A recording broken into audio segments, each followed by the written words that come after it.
Bonjour à tous et à toutes, soyez les bienvenus sur l'émission que vous adorez tous, vous qui êtes insomniaques, vous qui vous lever tôt, voyage au bout de la nuit et nous y sommes là, nous sommes aux premières lueurs du jour et nous sommes partis dans un voyage un peu mélancolique avec un auteur que j'aime beaucoup, Gustave Flaubert, qui est un de mes auteurs préférés, qui lui aussi me donne beaucoup de nostalgie, puisque ça fait déjà 4 ans que j'ai commencé cette émission. 4 années en arrière, je commençais avec l'éducation sentimentale de Gustave Flaubert. Et c'était ma toute première lecture. Alors je suis très heureuse de reprendre cette saison 2015-2016 avec cet auteur, avec vous, et avec ce très beau récit que je ne connaissais pas et qui est vraiment d'actualité, puisque c'est un récit qui s'appelle Novembre, que vous ne connaissez peut-être pas. Il est dans un recueil donc de récits intitulé Les Mémoires d'un fou Novembre. Et c'est un récit que Gustave nous a laissé, alors qu'il a à peine 20 ans, il a 21 ans, puisque nous sommes en 1842, et il nous parle déjà de toute cette nostalgie, cette tristesse, cette langueur qu'il a dans le cœur, et cette vision qu'il a de la vie, de l'amour, et vous verrez, c'est très troublant, très bouleversant d'être au plus profond de son être et de partir avec lui dans ce voyage au mois de novembre, en pleine saison d'automne. Donc je vous propose évidemment, si vous avez loupé les parties précédentes de lecture, il y en a eu 2 avant puisque nous avons commencé ensemble cette œuvre, d'aller tout de suite sur le site de D8, www.d8.tv, pour revoir les replays de l'émission dans la rubrique divertissement, voyage au bout de la nuit. Et vous allez pouvoir revoir ou réentendre tout simplement le tout début de cette œuvre pour pouvoir comprendre donc la suite. Et puis, écoutez, je vous invite à vous installer confortablement dans votre lit, dans votre canapé, et à vous laisser tout simplement bercer par le son de ma voix. Je vous dis à tout à l'heure, je vous souhaite une très belle lecture et on se retrouve à la fin de cette émission.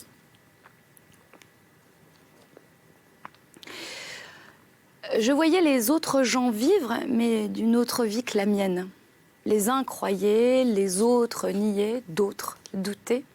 D'autres, enfin, ne s'occupaient pas du tout de tout ça et faisaient leurs affaires, c'est-à-dire vendaient dans leurs boutiques, écrivaient leurs livres ou criaient dans leur chair. C'était ce que l'on appelle l'humanité, surface mouvante de méchants, de lâches, d'idiots, de laids.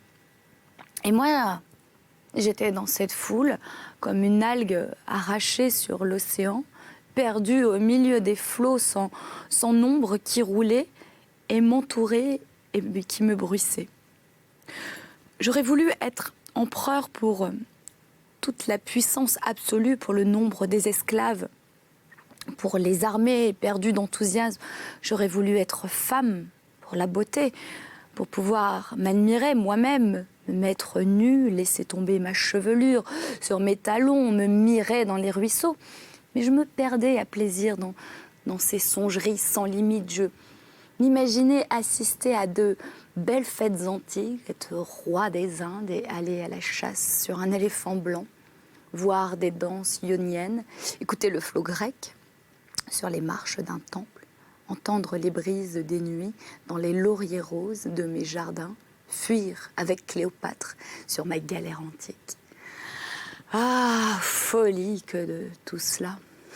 Malheur à la glaneuse qui laisse là sa besogne et lève la tête pour voir les petites berlines passer sur la grande route.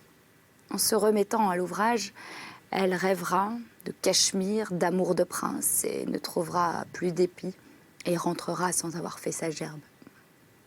Il est mieux valu faire comme tout le monde, ne prendre la vie ni trop au sérieux, ni trop au grotesque, choisir un métier et l'exercer, saisir sa part du gâteau commun et le manger en disant qu'il est bon, que de suivre le triste chemin où j'ai marché tout seul.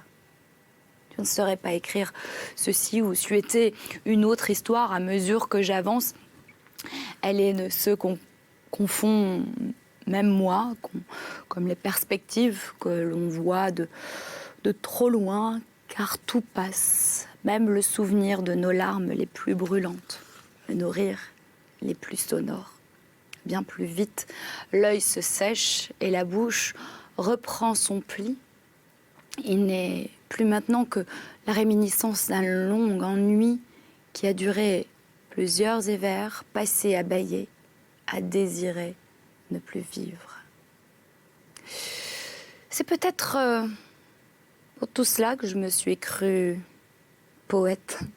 Aucune des misères ne m'a manqué, hélas, comme vous voyez. Oui, il m'a semblé autrefois que j'avais du génie. Je marchais le front rempli de pensées magnifiques. Le style coulait sous ma plume comme le sang dans mes veines. Et au moindre froissement du beau, une mélodie pure montait en moi, ainsi que ces voix aériennes sont formées par le vent qui sortent des montagnes. Les passions humaines auraient vibré merveilleusement si je les avais touchées. J'avais dans la tête des drames tout faits, remplis de scènes furieuses et d'angoisses non révélées. Et depuis l'enfant dans son berceau jusqu'au mort dans sa bière, l'humanité résonnait en moi, avec tous ces échos, parfois avec des idées gigantesques qui me traversaient tout à coup l'esprit comme l'été, ces grands éclairs muets qui illuminent une ville entière avec tous les détails de ces édifices et les carrefours des rues. J'en étais ébranlée, éblouie, mais quand je retrouvais chez les autres les pensées et jusqu'aux formes mêmes que j'avais conçues, je tombais sans transition dans un découragement sans fond. Je m'étais crue leur égale et je n'étais plus que leur copiste. Je passais alors de l'enivrement du génie au sentiment désolant de la médiocrité. Avec toute la rage des rois détrônés et tous les supplices de la honte. Et dans de certains jours, j'aurais juré être née pour la muse et d'autres fois, je me trouvais presque idiot. Et toujours passant ainsi de tant de grandeur, de tant de bassesse, j'ai fini comme les gens souvent riches et souvent pauvres dans leur vie, par être et par rester misérable. Et dans ce temps-là, chaque matin en m'éveillant, il me semblait qu'il allait s'accomplir ce jour-là quelque grand événement. J'avais le cœur gonflé d'espérance, comme si j'eusse attendu d'un pays lointain une cargaison de bonheur. Mais la journée avançant, je perdais tout courage, et au crépuscule surtout, je voyais bien qu'il ne viendrait rien. Enfin, la nuit arrivait et je me couchais. De lamentables harmonies s'établissent entre la nature physique et moi. Comme mon cœur se serrait quand le vent sifflait dans les serrures, quand les réverbères jetaient sur leur lueur sur la neige, quand j'entendais les chiens aboyer après la lune. Je ne voyais rien à quoi me raccrocher. Ni le monde, ni la solitude, ni la poésie, ni la science, ni l'impiété, ni même la religion. Alors j'errais entre tout cela comme des âmes dont l'enfer ne veut pas et que le paradis repousse. Alors je me croisais les bras, me regardant comme un homme mort. Ce n'était plus qu'une momie embaumée dans ma douleur. La fatalité qui m'avait comblée dès ma jeunesse s'étendait pour moi sur le monde entier et je la regardais se manifester dans toutes les actions des hommes, aussi universellement que le soleil sur la surface de la terre. Et elle me devint une atrocité divine que j'adorais comme les Indiens adorent le colosse ambulant qui leur passe sur le ventre. Et je me complaisais dans mon chagrin. Je me faisais plus d'efforts pour en sortir et je le savourais même, avec la joie désespérée du malade qui gratte sa plaie et se mit à rire quand il a du sang entre les doigts et dans les ongles. Et je me pris contre la vie. Contre la vie, mais contre les hommes aussi, contre tout. Une rage sans nom. J'avais dans le cœur des trésors de tendresse. Et je devins plus féroce que des tigres. J'aurais voulu anéantir la création et de m'endormir avec elle dans l'infini du néant que je n'aurais jamais réveillé à la lueur des villes incendiées. J'aurais voulu entendre le frémissement des ossements que la flamme fait pétiller, traverser les fleuves chargés de cadavres, galoper sur les peuples courbés et les écraser des quatre fers de mon cheval, être Gensican, Tamerlan, Néron, effrayer le monde au froncement de mes sourcils. Autant j'avais eu d'exaltation et de rayonnement, autant je me renfermais et je me roulais sur moi-même. Depuis longtemps, j'ai séché mon cœur. Rien de nouveau n'y entre plus. Il est vide, comme les tombeaux où les morts se sont pourris. Et j'avais pris le soleil en haine. J'étais excédée du bruit des fleuves, de la vue des bois. Rien ne semblait sot comme la campagne. Tout s'assombrit, se rapetissa. Et je vécus dans un crépuscule perpétuel. Quelquefois même, je me demandais si je me trompais pas. Et j'alignais ma jeunesse, mon avenir. Mais quelle pitoyable jeunesse et quel avenir vide. Quand je voulais sortir du spectacle de ma misère et regarder le monde, ce que je pouvais voir, c'était des hurlements, des cris, des larmes, des convulsions. La même comédie revenant perpétuellement avec les mêmes acteurs. Et il y a des gens, me disais-je, qui étudient tout cela, se remettant à tâche tous les matins. Il n'y avait plus qu'un grand amour qui eût pu me tirer de là. Mais je regardais cela comme quelque chose qui n'était pas de ce monde et je regrettais amèrement tout le bonheur que j'avais rêvé. Alors, la mort m'a paru plus belle. J'ai toujours aimé. Enfant, je la désirais seulement pour la connaître, pour savoir qu'est-ce qu'il y a dans le tombeau et quel songe à ce sommeil. Je me souviens avoir souvent gratté le verre de gris de vieux sous pour m'empoisonner, essayer même d'avaler des épingles, m'être approché de la lucarne d'un grenier pour me jeter dans la rue. Et quand je pense que presque tous les enfants font de même, qu'ils cherchent à se suicider dans les jeux, je ne dois pas en conclure que l'homme, quoi qu'il en dise, aime la mort d'un amour dévorant. Il lui donne tout ce qu'il crée. Il en sort, il s'y retourne, il ne fait qu'y songer tant qu'il y vit. Et il a le germe dans le corps, le désir dans le cœur. Il est si doux de s'y figurer qu'on n'est plus. Il fait si calme dans tous ces cimetières.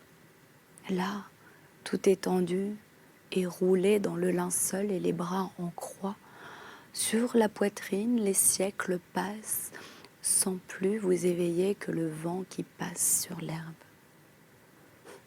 Que de fois j'ai contemplé dans les chapelles des cathédrales ces longues statues de pierre couchées sur les tombeaux. Leur calme est si profond que la vie ici-bas n'offre rien de pareil.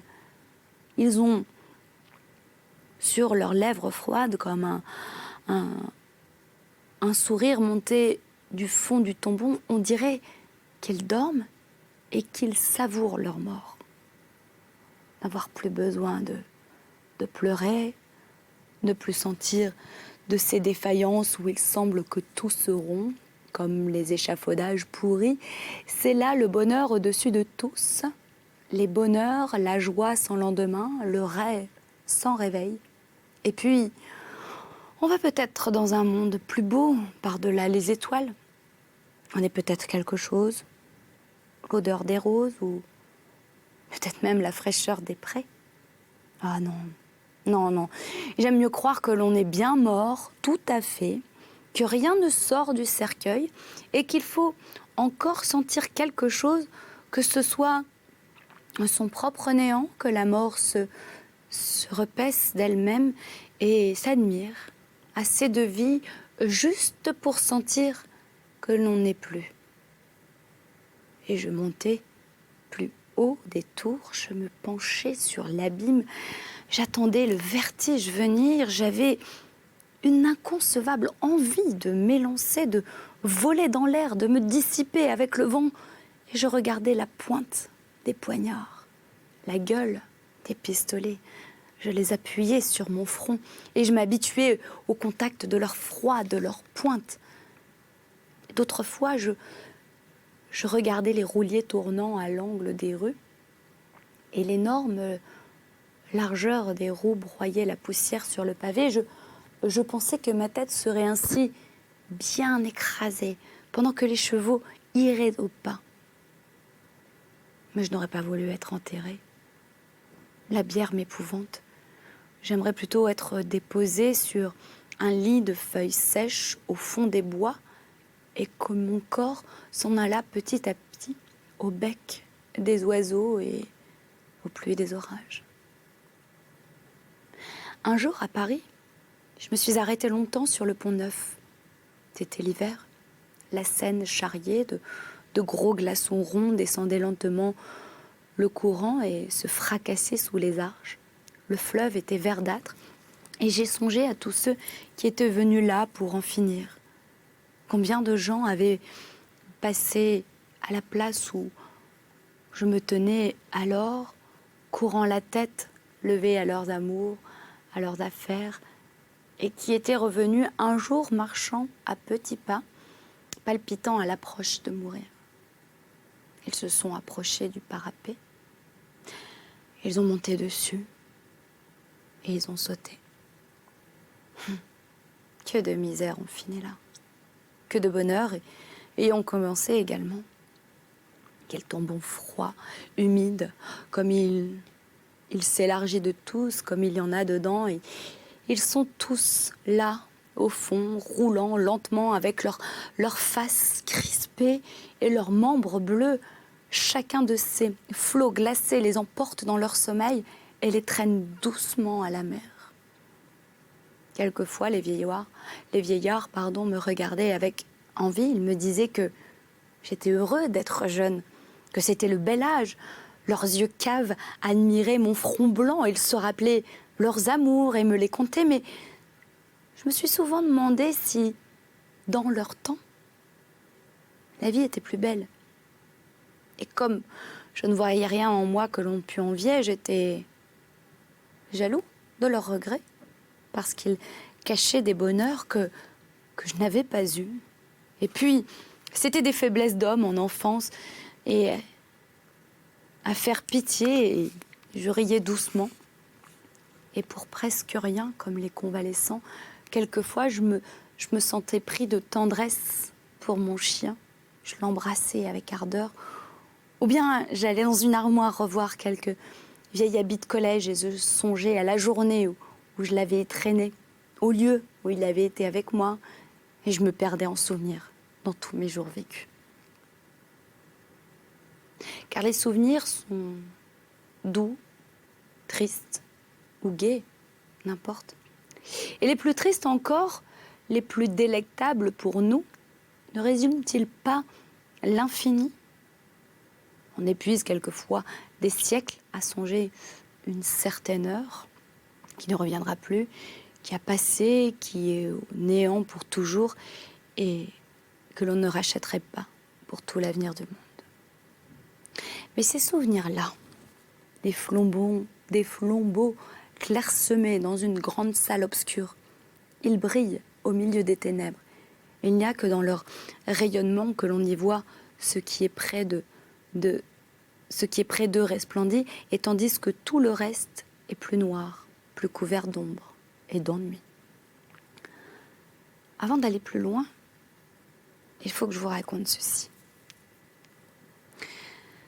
Je me rappelle plus bien l'année, mais c'était pendant une vacance. Je me suis réveillée de bonne humeur. J'ai regardé par la fenêtre. Le jour venait, la lune toute blanche remontait dans le ciel. Entre les gorges des collines, des vapeurs grises et rosées fumaient doucement et se perdaient dans l'air. Les poules de la basse-cour chantaient. Et j'ai entendu, derrière la maison, dans le chemin qui conduit au champ, une charrette passer dont les roues claquaient dans les ornières. Les faneurs allaient à l'ouvrage. Il y avait de la rosée sur la haie, le soleil brillait dessus. On sentait l'eau et l'herbe. Je suis sortie, je me suis allée à X. J'avais 3 lieues à faire, je me suis mise en route, seule sans bâton, sans chien.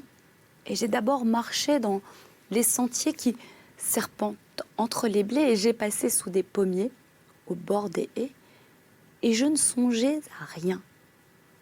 J'écoutais le bruit de mes pas, la cadence de mes mouvements, et je me berçais la pensée. J'étais libre, silencieux, calme. Il faisait chaud. De temps à autre, je m'arrêtais, mes tempes battaient, le cri-cri chantait dans les chaumes, et je me remettais à marcher. J'ai passé dans un hameau où il n'y avait personne. Les cours étaient silencieuses. C'était, je crois, un dimanche. Les vaches assises dans l'herbe, à l'ombre des arbres, ruminaient tranquillement, remuant leurs oreilles pour chasser les mouches. Et je me souviens que j'ai marché dans un chemin où un ruisseau coulait sur les cailloux. Des lézards verts et des insectes, aux ailes d'or, montaient lentement, le long des rebords de la route qui était enfoncée et toute couverte par le feuillage. Puis je me suis retrouvée sur un plateau, dans un champ, fauché. J'avais la mer devant moi, elle était toute bleue, le soleil répandait au-dessus une profusion de perles lumineuses, des sillons de feu s'étendaient sur les flots entre le soleil azuré et la mer plus foncée, l'horizon rayonnait, flamboyait. La voûte commençait sur ma tête et s'abaissait derrière les flots qui remontaient vers elle, faisant comme le cercle d'un infini invisible. Je me suis couchée dans un sillon et j'ai regardé le ciel, perdu dans la contemplation de sa beauté. Le champ où j'étais était un champ de blé. J'entendais les cailles qui voltigeaient autour de moi et venaient s'abattre sur les mottes de terre. La mer, qui était douce et murmurait plutôt comme un soupir, comme une voix. Le soleil lui-même semblait avoir un bruit, il inondait tout. Ses rayons me brûlaient les membres. La terre me renvoyait sa chaleur. J'étais noyée dans sa lumière, je fermais les yeux et je la voyais encore.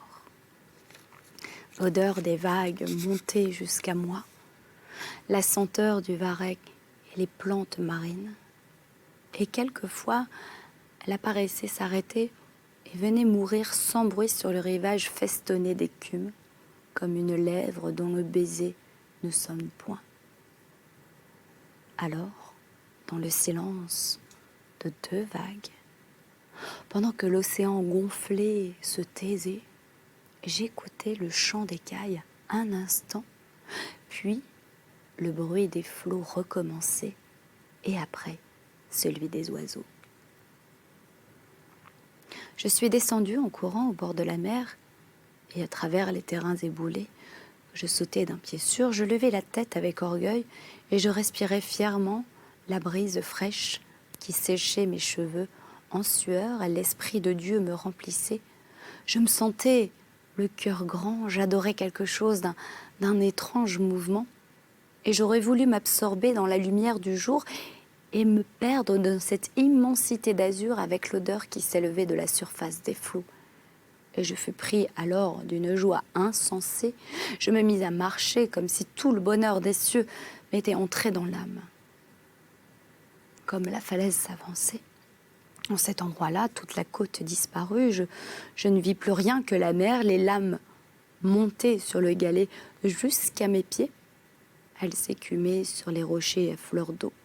Elles battaient en cadence, les enlaçaient comme des bras liquides et des nappes limpides, en retombant, illuminées d'une couleur bleue. Le vent en soulevait les mousses autour de moi et ridait les flaques d'eau restées dans le creux des pierres. Les varechs pleuraient, et se berçaient comme agités encore du mouvement de la vague qui les avait quittés. De temps à autre, une mouette passait avec de grands battements d'ailes et montait jusqu'en haut de la falaise.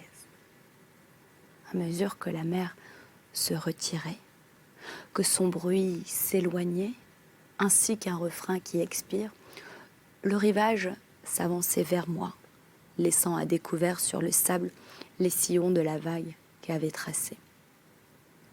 Et je compris alors tout le bonheur de la création et toute la joie que Dieu y a placée pour l'homme. La nature m'a paru belle, belle comme une harmonie, complète, que l'extase seule doit entendre. Quelque chose de tendre comme un amour et de pur comme la prière s'éleva pour moi au fond de l'horizon, s'abattit de la cime des rocs déchirés, du haut des cieux il se forma du bruit des océans, de la lumière du jour, quelque chose d'exquis. Je m'appropriai comme un domaine céleste et je m'y sentis vivre heureux et grand, comme l'aigle qui regarde le soleil et qui monte dans ses rayons. Alors, tout me sembla beau sur la terre. Je ne vis plus de disparate et de mauvais. J'aimais tout, jusqu'aux pierres qui me fatiguaient les pieds, jusqu'aux rochers durs où j'appuyais les mains, jusqu'à cette nature insensible que je supposais m'entendre et m'aimer. Et je songeais alors qu'il était doux de chanter, le soir à genoux, des cantiques au pied de la Vierge qui m'apparaît au marin dans un coin de ciel bleu, tenant le doux enfant Jésus dans ses bras. Puis, ce fut tout. Bien vite. Je me rappelais que je vivais, que je revins à moi, et je me mis en marche, sentant que la malédiction me reprenait, que je rentrais dans l'humanité. La vie m'était revenue comme aux membres gelés par le sentiment de la souffrance, et de même que j'avais un inconcevable bonheur, que je tombais dans un découragement sans nom. J'allais à X. Je revins le soir chez nous je repassais dans le chemin que je revis sur le sable la trace de mes pieds, dans l'herbe à la place où je m'étais couchée. Il me sembla que j'avais rêvé cet instant. Il y a des jours où on a vécu 2 existences. La seconde n'est déjà plus. Le souvenir de la première, et je m'arrêtais souvent dans mon chemin devant un buisson, devant un arbre, au coin d'une route, comme si là, le matin, il s'était passé quelque événement de ma vie. Quand j'arrivais à ma maison, il faisait presque nuit. On avait fermé les portes et les chiens se mirent à aboyer. Les idées de la volupté et de l'amour m'avaient assailli à 15 ans et revinrent me retrouver à 18. Si vous avez compris quelque chose à ce qui se précède, vous devez vous rappeler qu'à cet âge-là, j'étais encore vierge et je n'avais point aimé. Pour ce qui était de la beauté des passions et de leur bruit sonore, les poètes me fournissaient des thèmes à ma rêverie quant au plaisir des sens, à ces joies du corps que les adolescents convoitent. J'en entretenais dans mon cœur le désir incessant par toutes les excitations volontaires de l'esprit, de même que les amoureux envient de venir au bout de leur amour en s'y livrant sans cesse et de s'en débarrasser à force d'y songer. Il me semblait que ma pensée seule finirait par tarir ce sujet-là d'elle-même et par vider la tentation à force d'y boire. Et la suite, eh bien, il va falloir rester branché sur D8, évidemment, puisque c'est déjà la fin de ce voyage, mais nous aurons le plaisir de nous retrouver. En tout cas, moi, je serai là, au rendez-vous. Je vous attends pour vous raconter la suite de ce merveilleux roman qui... Alors, je ne sais pas si vous pratiquez la méditation de pleine conscience, évidemment, la projection et la visualisation créatrice. Eh bien, écoutez, les images qui me sont venues en vous lisant ce récit m'ont complètement apaisé l'esprit et m'ont fait un bien fou, toute cette nature, tout ce... Voilà, c'était un un avant-gardiste, ce Flaubert, par rapport à tout ce qui est méditation. Enfin, en tout cas, moi, j'ai passé un très bon moment. J'espère que vous aussi. N'hésitez pas à me le dire sur les pages Marie-Lise d'Octobre officielle, sur le hashtag VBN ou sur la page de Voyage au bout de la nuit. Je serais ravie de discuter avec vous de ce sujet. Je vous embrasse bien fort et je vous dis à très vite.